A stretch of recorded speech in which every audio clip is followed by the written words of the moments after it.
Welcome to People Doing Good for Others.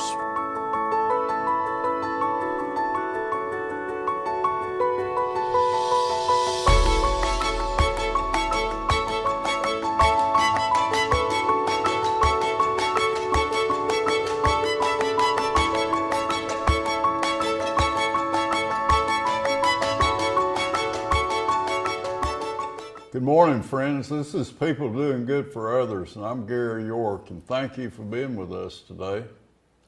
People Doing Good for Others celebrates and honors and holds in the light those who truly make significant contributions in our communities.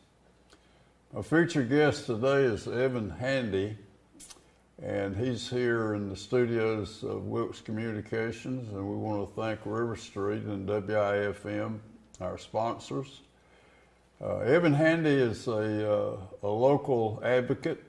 He's with the Edward Jones Company. He's significantly involved in the Wilkes Hall of Fame, also involved in the Rotary, and a bunch of significant contributions, as he's a person who understands that building relationships matters in our community. And he's from the North Wilkes area, and he's a person that has a significant role in making things better here. So thank you again for being with us, and good morning to you, my friend.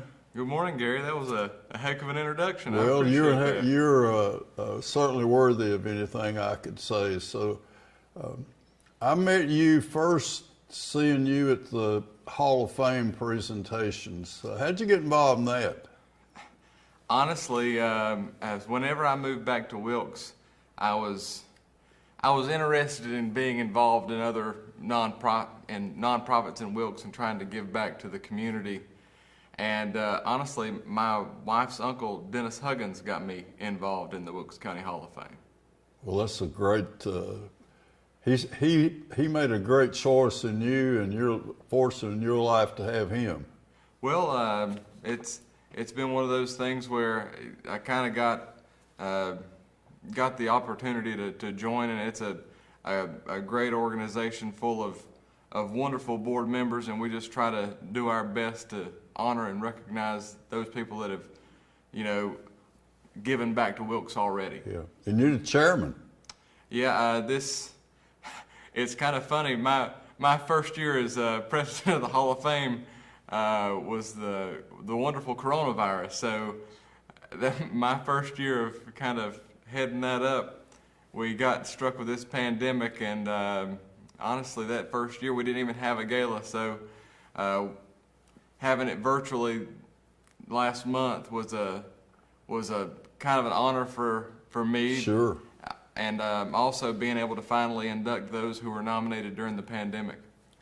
We want to thank Wilkes Communications for the great job of pulling all that together. Tell us from your perspective what an honor it is to have Wilkes Communications and Drew Cooper and the folks doing the behind-the-scenes work. I tell you, we couldn't have even had a gala this year if it hadn't have been for River Street and Adam and Drew and Wilkes Communications lending them to us on top of their day-to-day jobs here.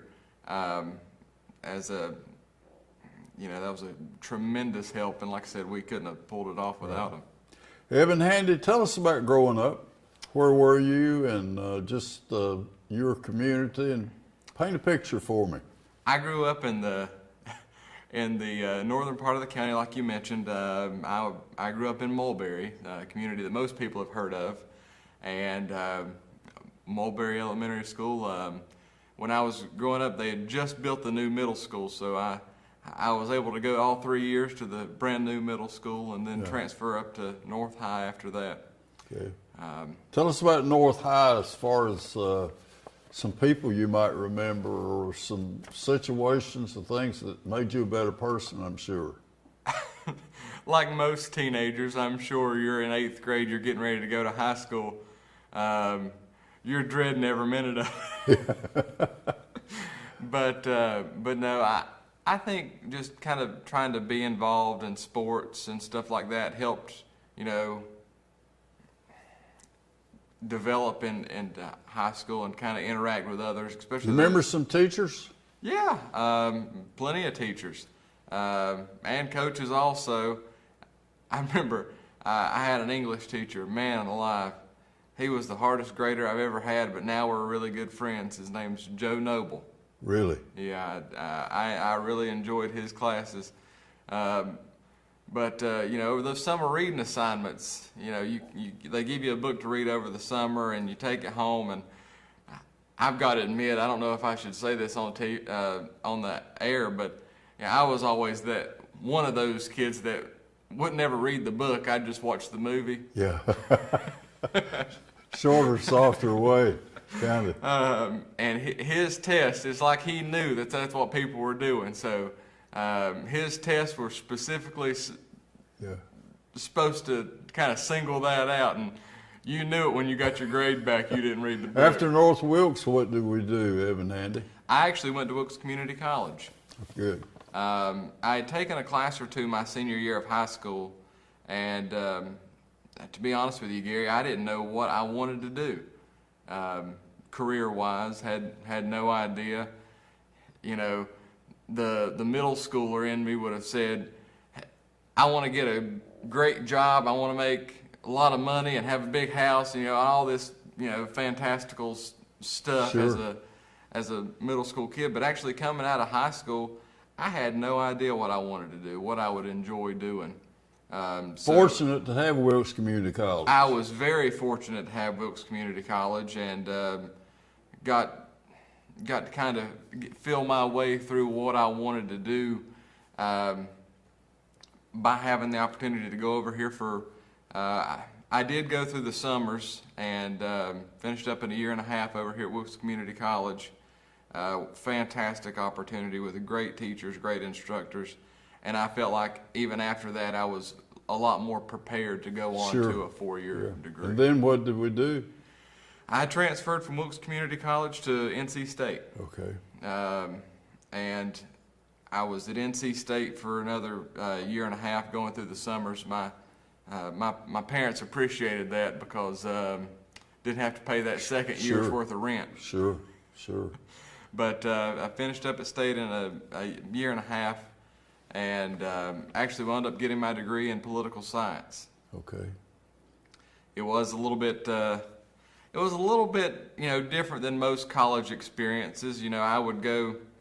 It was kind of funny that last spring semester that I was there.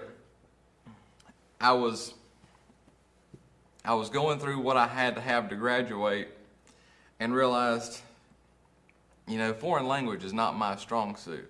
Right. So I set my schedule to where my classes at State were Wednesday night, Thursday night, and Friday night. How I lucked out to doing that, Friday morning, how I lucked out into having those few days of only classes allowed me to come to Wilkes Community College and take Spanish on, I think it was Mondays and Tuesdays. I might have my days mixed up. Monday, Tuesday, and Wednesday mornings. And I would leave Spanish at Wilkes Community College and drive to Raleigh for my nighttime class. Yeah. To start the rest of my week down there at State, and then transfer the credits. So not only did that associate's degree help, but Wilkes Community College really came in, helped me out as far as saving my GPA with those foreign language credits. Your family. Yeah. So my family is all originally from Wilkes County. Ironically enough, they're all from both sides from the McGrady area, just at the foot of the Allegheny Mountain. Okay. Like I said, we did move to Mulberry before me, but my grandmother and grandpa opened up an RV dealership in 1976 right. Up on 421 in front of the James River dealership, and they're still growing strong. I give them a hard time driving by there now with the pandemic and the shortages here and there as far as production goes. The lot almost looks bare, and I give my dad a hard time as often as I can, asking where in the world is things going. Yeah. But they've been blessed up there. But Gary, I don't know if you've had this experience or not. One of the hardest things you'll ever do in life is work for family. Yeah, I know how that is. I worked there basically all through the weekends during high school and some of the time during college, just to kind of have some extra spending money. And then after I finished up at What's the name of that business? It's Robert Handy's Camping Center. Robert Handy's Camping Center. Mm-hmm. Okay. Yep. And I still go up there sometimes in the afternoons or on the Saturday morning or something like that to see everybody. But I wanted to find my own career path. Sure. And been very blessed, and being able to come back to Wilkes. How'd you find Edward Jones? Well, I'll make it brief. How about that? Yeah. I finished up at my college degree at NC State, and right after that was my last semester. I did an internship up in Boone while I was taking a couple classes at Appalachian State, once again to transfer the credits back to Raleigh. Yeah. I wound up and did an internship with a member of Congress up in Raleigh because my degree was political science. And I thought that would be a great segue into a job. So I started out doing that and wound up, and that internship turned into a job while my wife was finishing school at App. What's her name? Her name's Victoria. Victoria. Victoria Handy. You also have a small child? Yep, we've got a 7-month-old daughter, Kilby Quinn. Yeah. Telling you what, Gary, they're a handful. I didn't know what real work was. And what is your wife in a career? She got her degree from Appalachian in healthcare management and was working at the hospital here. And after she had our daughter, she decided to stay at home. Good for you. Yeah. Yeah. So she's enjoying every minute of that. Your political career. Oh, thankfully, Gary, that was very short-lived. I stayed and did that as. What were you doing? I was. They've got a fancy name for it. I was a constituent liaison / finance director for the campaign, and I did that for one election cycle. Had a great boss, and honestly, he had left. And we had some changes to the local office, new people coming in from out of town, and it just, I was ready to make a change. Sure. And ironically enough, I wouldn't, with the new hiring parameters and everything now, I probably wouldn't even be hired at Edward Jones today because they want, older individuals that are already licensed. Okay.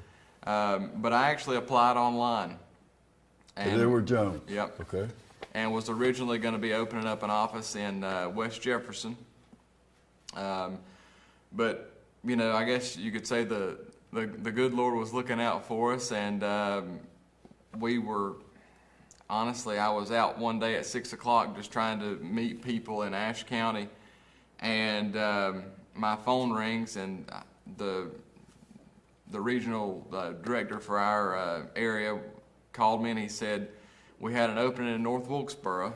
An advisor's retiring, and we need to find somebody to backfill an opening pretty quickly. You have an experience being from there.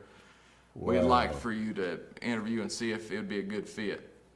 So I very thankfully was able to come back to Wilkes. When did you start?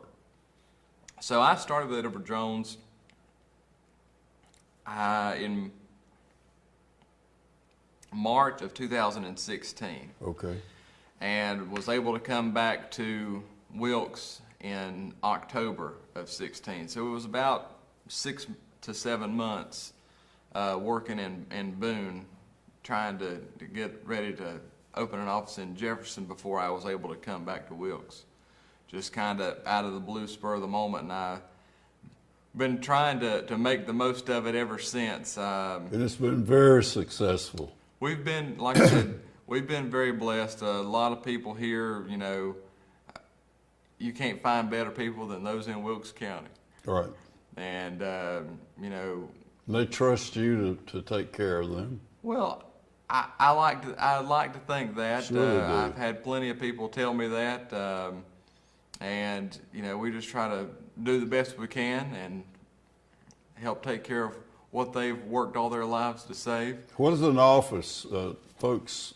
Who serves in your office? So when I came down to Wilkes, I was very fortunate to be able to keep the branch office administrator there.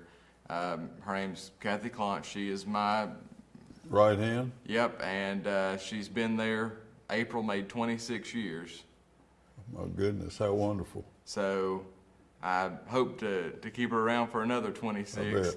Good for you. But it's her and myself in the office, and you know, it kind of helps with the confidentiality and the relationship Sure. building all in the same place, because you're working with the same people every time. Right, right. And it's been a very rewarding opportunity. Good for you. So it's a good marriage. I mean, a good. It's been good a for you, and you're a Wilkes has good been, fit. Wilkes has been a very good fit, and I'm, like I said, just thankful to be back here in Wilkes. It's been a little over 5 years now, and getting the ball rolling. But I think Sure. we've still got a long way to go. Yeah. You're a trustee at the community college. What an honor! I'm just so inspired by that relationship. Tell us about that, if you will, Eb and Andy. Well, Gary, you said the word right there. It is a very big honor. I feel very blessed having been not only being a trustee now, but having the experience of being a student also. Right.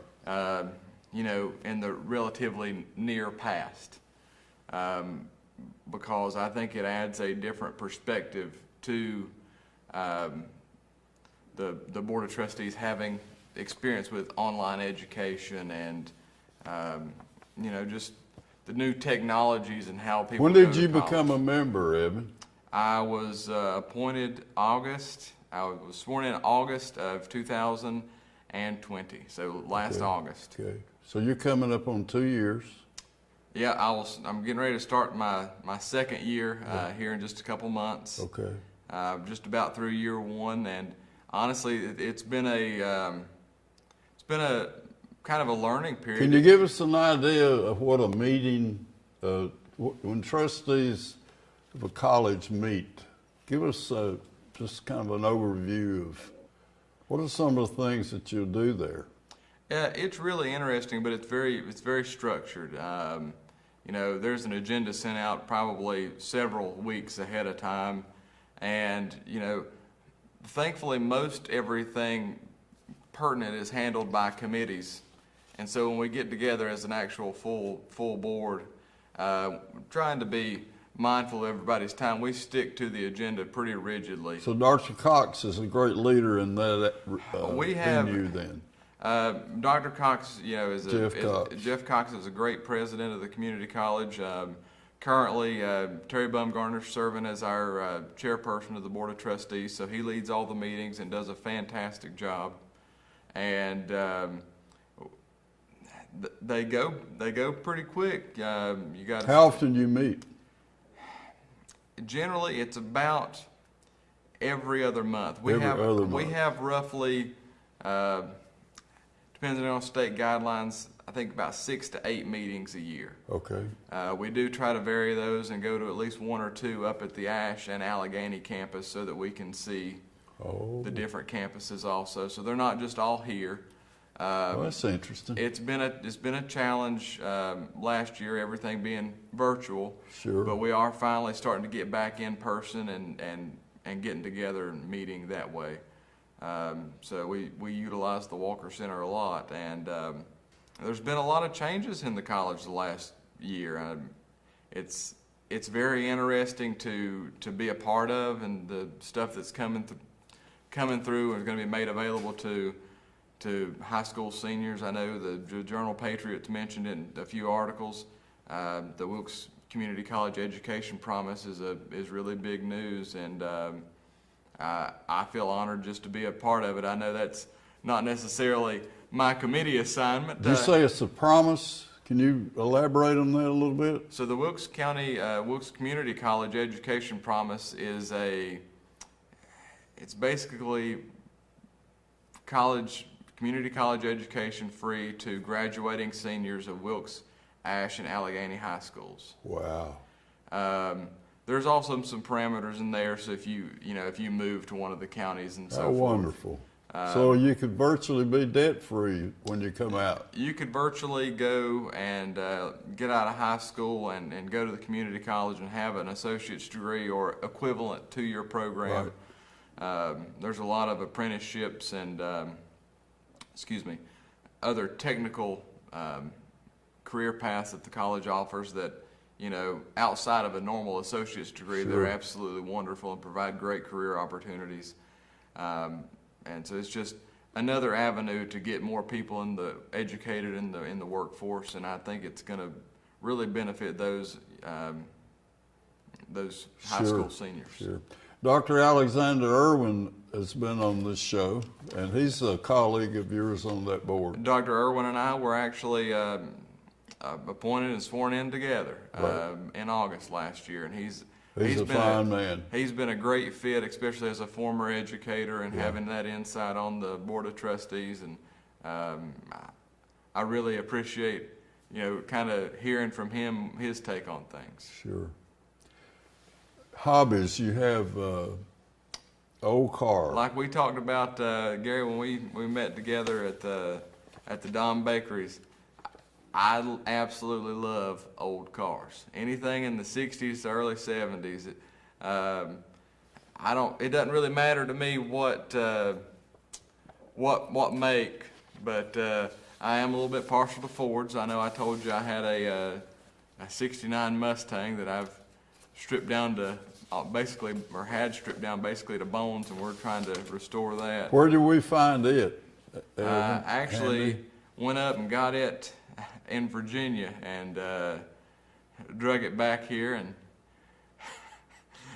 I got to drive and ride in it a little bit coming off the trailer, but ever since then I've had it in the restoration process. So I'm hoping, good Lord willing, by the end of the year it'll be done.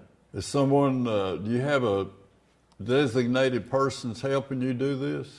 We've got a good friend of ours helping us work on it some. As you can tell, I'm not the welder in the right in the process, but my other grandfather had a machine shop and used to work at Jenkins Restoration back years and years ago. Yeah, I've heard of that. So I really enjoy getting kind of my hands dirty on the weekends and coming in the house with grease on it in every little crack. When will it be finished? Do we have a date? I don't have a firm date. Honestly, it's whenever I get time to work on it, because let's be honest, with the different committees and church too.